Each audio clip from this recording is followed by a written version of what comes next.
What is up? Welcome back to the channel, everyone. Today we are reviewing the XYL Unicorn, and this is a tiny primary springer.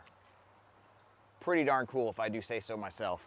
Took this guy to Endwar as my backup primary. Makes a really good HVZ backup primary, or maybe not a backup for you. Maybe you like running a springer, but we will be putting it over the chronograph. We'll be testing out different barrels and different springs, and we will be giving you all my thoughts and opinions. I've obviously had some experience with this thing, so I should be able to do a pretty thorough review on the guy. Can't wait to tell you guys about it.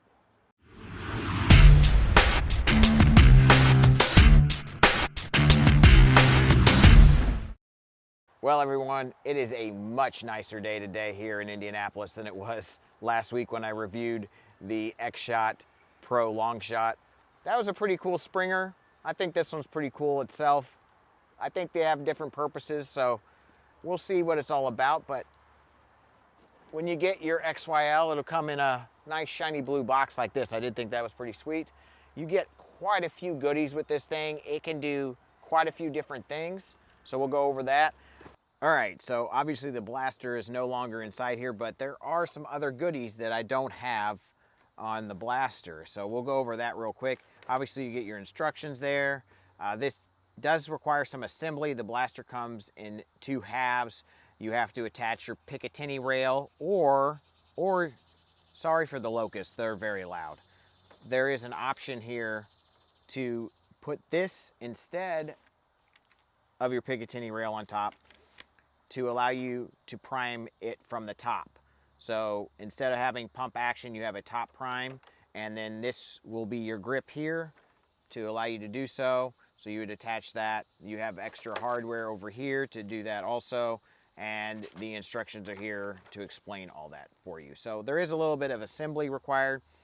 You would have to attach either Picatinny rail, depending on what you want to do there. If you're going to attach the Picatinny rail that I have on, I will let you know that this back screw right here is a little long and it will hit your plunger tube. So be very careful when screwing that in. I would actually recommend shaving it down a few millimeters so it doesn't do that. But yeah, you probably won't be able to fully seat that without hitting your plunger tube. So that is kind of, I don't know, a little bit of an oversight on their part, but it's really a pretty easy fix if you have any sort of modding skills. You just shave that down with a Dremel or something, or find another screw that's shorter. We have another stock attachment point, which is pretty cool. We'll go over that in a second. And then there's a black piece in here, this guy right here, and that actually locks in. It's kind of like the Caliburn kind of style of grip that will just slot in there. There is no screw or anything. It just sits in there, and that kind of holds it in. For some reason, I got two of these orange pieces. I don't think there's a difference, but I got two of these. I'm not sure why, but that's there. And then there's obviously extra O-rings. So I actually installed the O-rings that were sent. These are the ones that came on the blaster, and I actually put the other ones on because they gave a little bit better seal. So you might want to replace the O-rings when you get this blaster. And then the other thing is their version of darts, which is a very interesting dart, and we will fire these off, and I'll explain these in a second. But yeah, these are probably not the darts you're going to be using in this blaster, but this is what you get with it. All right, let's look at the blaster now. All right, so before I start going over the details of this blaster, it'd be great if you guys went ahead and hit that like button for me. Make sure you're subscribed. Ring that bell for notifications so you're alerted to when I post a video, which I'm trying to do every Sunday, but don't hold me to that. We'll see how that goes. But I greatly appreciate all the support and love, you guys. It's been awesome. But let's go ahead and talk about the XYL Unicorn here. This blaster is a solid little thing. It's obviously tiny. It's a great little SMG blaster. Is great for close quarters combat, and especially if you're trying to get under 150 FPS. I think this is the perfect blaster for you. It is made of nylon, so it's good, guys. It is not wiggly. It is a solid, very strong. It will hold up to whatever you want to put it through, trust me. A lot of the other components are metal. Like almost all these orange parts are metal. Metal. this is plastic,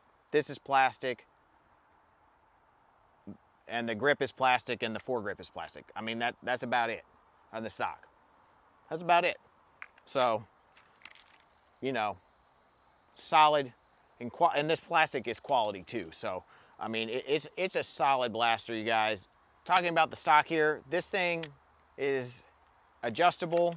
This is the midpoint, I think, but you can also bring it back to here. So if you want a little longer, you can put it all the way in. It doesn't lock in this position. There is a slot, but it doesn't quite hit there. So it only has that position and that position. But you could close it all the way and still probably be fine if you wanted that, or you remove it completely. You don't need no stock, you know. You also have this option right here, which slides in here, which still have my Endwar tags on there, so I don't know if this is gonna work. I should probably go ahead and just clip those off. We might be able to sneak it by. Well, we'll pretend like this works. There it goes, it went in. It went in.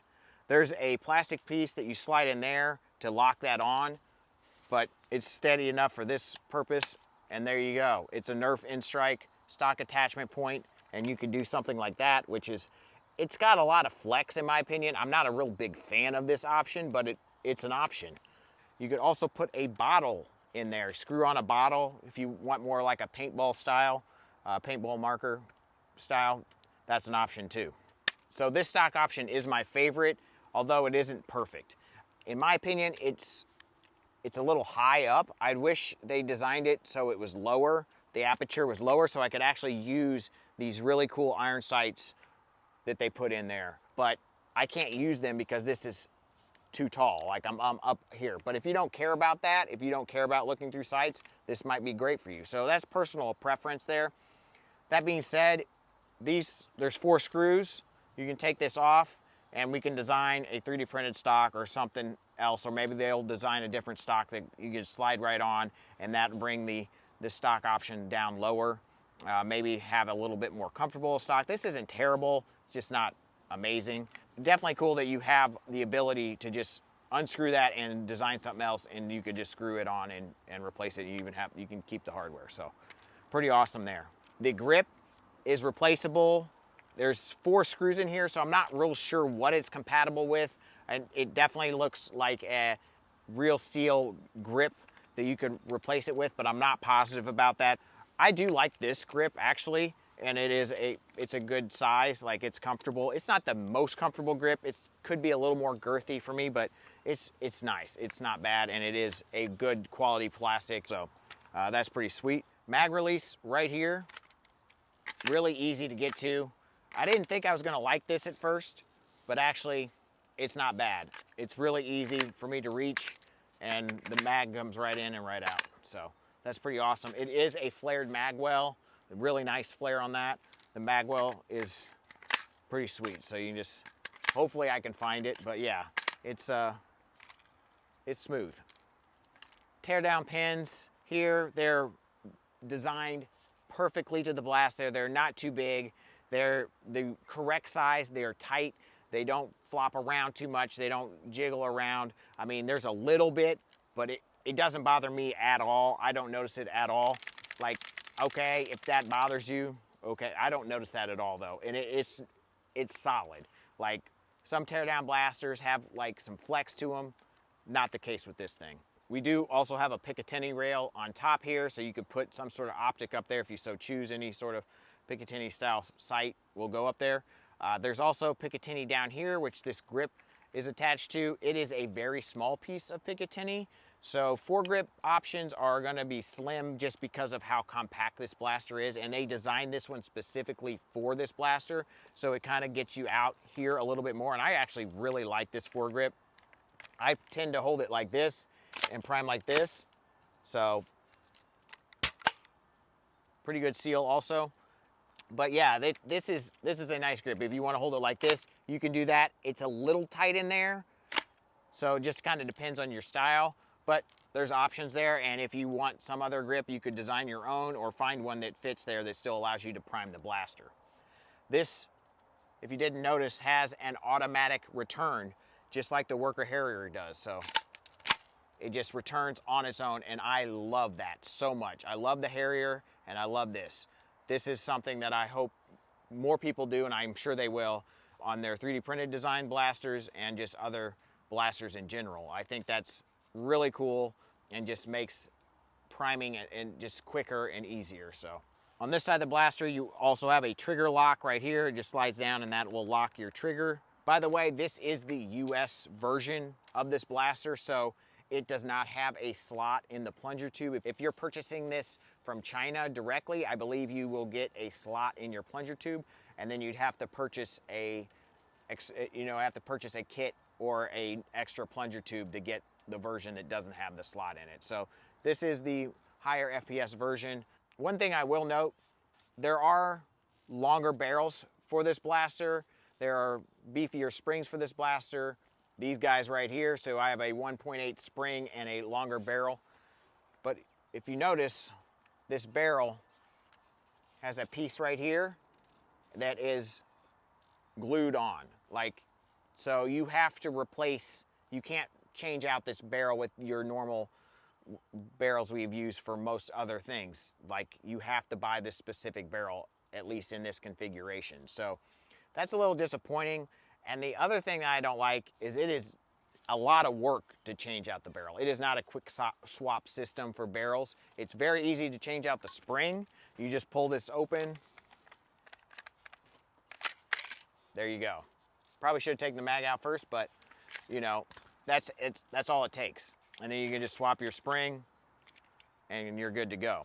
All right, you guys, so I went ahead and put on my bearing scar because that's how I use the blaster. That's how I expect other people to use the blaster. I mean, sure, the bearing scar could affect FPS somewhat, but I'm gonna use it for all my testing, so it will be consistent across the board. So these are the darts that they sent with the blaster. They are sort of a bamboo style dart, and that is probably my biggest gripe with this blaster is it's not very consistent shooting non-bamboo style darts. The FPS ranges will be kind of all over the place. The distance will be all over the place from playing with this blaster actually at Nerf events and at a war. I have found that to be very much the case. So today, we will be testing a few of their darts real quick, but then we will be using the old school Dart Zone Pro bamboo darts because those are the most consistent, and that's, if I had the choice to use a dart, that's probably what I'd use in this. I wish I could test some of the Worker bamboos, but I don't have any of those. But then we also will test the standard brand new Worker Gen 3 darts, which are very solid darts and what most people use, or you know, something similar to. So this is just your standard foam kind of dart. All right, we'll go ahead and put some shots over the chronograph. This is the spring it comes with, which I believe is 1.6, and then obviously the shorter barrel. We'll start out with 5 of their darts, and then we'll go up to a standard Nerf dart, which is the bamboos in this case. 151, 149, 147, 153, 151. So their darts, I will say, are not bad in terms of consistency. So that is a good thing. I just also don't know how easily it is to get those darts, and I'll go ahead and shoot some for range too to see how they fly, because I've not really used them at all, but it's not something I have access to. So we'll go ahead and put some bamboo darts over now. 128, 128, 132, 130, 131, 131, 132, 131. So you can see those are super consistent. So that is a solid dart, in my opinion, to use with this blaster. I'm sure the Worker bamboos are probably pretty darn good also. I wish I had some of those to try. But we'll go ahead and try some of the standard Worker darts just so you can see what kind of FPS you get with those and the consistency. 130, 135, 138, 132, 134, 137, 117, 131, 134, 117, and we're out. One thing you notice, when you dry fire this blaster, it's hard to even know that you've done so because it almost sounds exactly the same as when it shoots a dart. So that's pretty cool. As far as the FPS, that was more consistent than normal in terms of chronograph testing I've done with this in the past, but you do get your low reading every now and then, and that is accurate, I will say. But, you know, this blaster is shooting out of the box in the 130 range with your normal, you know, darts, depending on the kind of dart you use. Obviously, their darts are a much lighter dart, so they're shooting more like 150. If I change out this spring and don't change the barrel, we'll see what kind of FPS we get there. All right, quickly swap the spring to the 1.8 spring. This does not come with the blaster, neither does the longer barrel. You have to buy this extra. And I believe they sell a 1.8 and a 1.7. This is the 1.8, so we'll see how it does. Bamboos, 156, 153, 150, 155, 154. I think I have one more. 155. Worker darts, 145, 154, 164. Wow, that was a lot higher. 159, I guess not lower. 156, 152, and that's it. So, more inconsistent. We even got a 160 something. This 1.7 spring may be a better option with the shorter barrel to get that 150. This might be pushing you over just a little bit. But you can see there that those worker darts are definitely more inconsistent. So, like I said, that is a downfall when it comes to this blaster because that's pretty much what's in our loaner bin. Things that are not bamboo darts, obviously, and they all are somewhat inconsistent. So you get shots that'll go further or shots that won't. I'll go ahead and swap out and put the full-length barrel on here and give you those chronograph readings just so you guys can get a good idea of what to expect with each setup, you know, besides the 1.7 spring, obviously, which I don't own. So, yeah, let's go ahead and do that. 167, 169, excuse me. 155, 164, 162, 164, 168, 166, 165, 163, 165, and we're out. We'll see how consistent these are. 152, 138, 153, 174, 153, 165, 169, 167, 166, 178, and that's it. All right, so we're gonna go ahead and put some shots downrange, so hopefully you can see on camera how these darts fly to kind of get an idea, and I'll give you verbal feedback as well, but we'll try some of their darts that are super light, not probably gonna be super great in terms of accuracy and flight, and then we'll do obviously the bamboos again, and then the workers, so same darts, let's see how it goes.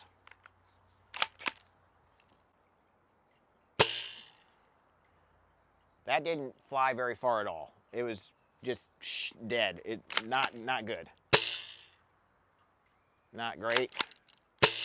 Straighter than I thought, so the bearing scar is still doing pretty well, even with the suction cup design there. They're more consistent than I thought. They do seem consistent. Now we're gonna head on to the bamboos. Much straighter and further. Just flies way better. Those are very consistent. I do like these darts in this blaster.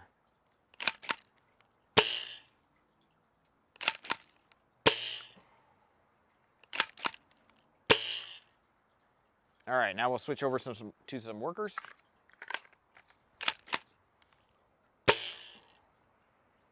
Those fly the furthest, for sure. So that is an advantage to this dart, if that's important. That one was shorter though, so just more inconsistent.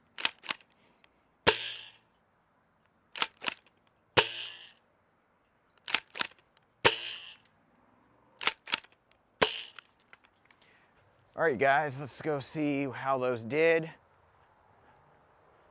Hopefully we can find them. That's always a trick. All right, there's one of their darts. See if I can find some more. I guess I'll go ahead and pick them up so I don't lose it. There's one more. So these definitely were shorter. You know, they're just not the greatest darts. I can't even see the others. But here are the bamboos right here. These were very consistent.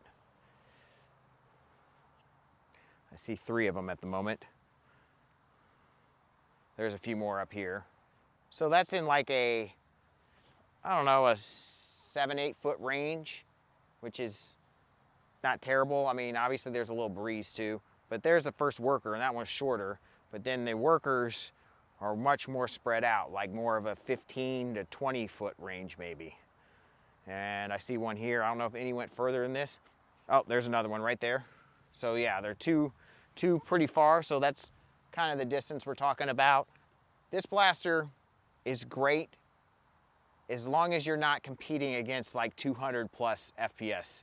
That will require another skill set in terms of being quick and athletic. You know, I think it'd be really good for somebody that is like that, even competing against higher FPS. So, but if you're more of a sniper, more of a sit back behind cover, this probably isn't going to be the greatest blaster unless you're hitting that like 150 cap, you know, whatever, as long as it's maxing out at the cap that you're playing at.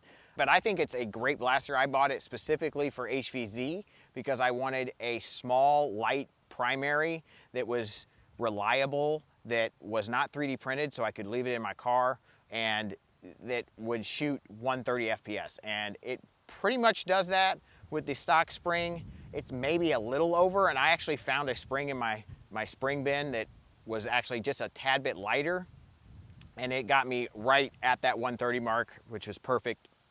So that's very doable. Other than that, I would highly recommend picking one of these up if this is something that you think would work well in your arsenal. If you have it's a $100 blaster without any add-ons, so it's pretty affordable in my opinion for what you're getting. Obviously, we have the new Worker Seagull coming out, and that'll be some competition for it. If you want me to pick up that blaster, first leave a like on this video, and then let me know in the comment section if I should grab one of those and compare it to this guy. I really do like the look of the Seagull. Not a big fan of the name, and the color choices are interesting, although the purple is pretty cool. Maybe not quite my purple, but still pretty cool. But nevertheless, I think it's a great offering from Worker. I love the Harrier. If you want to see a review on the Harrier, let me know in the comment section below. I have one of those, and I've been using that especially for that 250 FPS cap. I really like it for that. But yeah, it's a sweet blaster, so I'm looking forward to the Seagull. But this thing is great, and it is cheaper than the Worker Seagull, so it's definitely an option. And I think it's a little smaller too, but we will see when the Seagull comes out. But yeah, thank you guys so much for watching. I hope you enjoyed the review. Hopefully that gave you a lot of information to help you with your purchase. If you enjoyed this video, don't forget to leave a like on this video and leave a comment below. Share the video with your friends. Let them know what you think of the channel. It'd be greatly appreciated. Thank you guys so much. Peace out.